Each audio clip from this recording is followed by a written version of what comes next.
Itlog kasi ng itlog eh. Palamig. Ano yun? Palamig. So, what's up sa inyo mga guys? Ako nga pala si Eton Lop.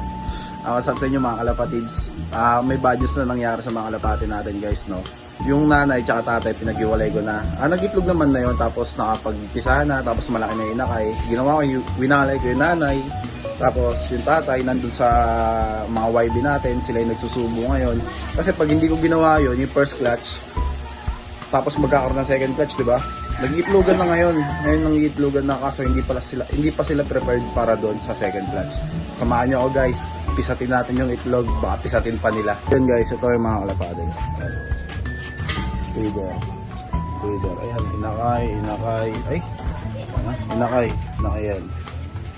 Ayan, pinag-iwalay ko na yung mga lalaki, yung mga barako. Tapos ito yung mga babae lahat. Ayun, nakikita nyo may itlog. Pipisatin natin yan. Samahan niyo ako. Wait lang baka kasi makalapad yung isa. Ito yung isa. Yung i-break natin. Baka makalipad. Hindi siya tistisado. So ayan guys. Ito yung itlog.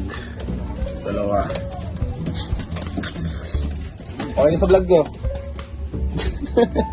Pangalawa. Ayan ba siya? Ayan. Pangatlo. Pipisatin natin to guys. Kaya natin pipisatin kasi gawa nga ng hindi pa sila prepared para sa second clutch mga namatyat dahil nagsusubo. Ayan guys, sinisipon pa ako. Ito lang. Ito guys.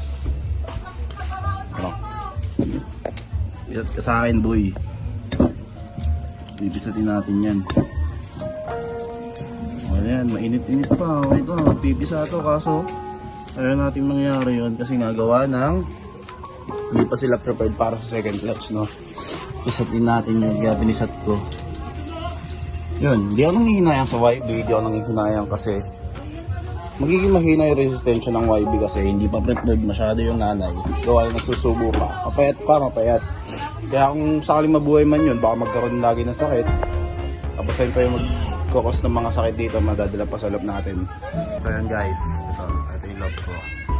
Ito yung loob, puta line. Itlog kasi ng itlog eh. Palamig. Ano yun? Palamig.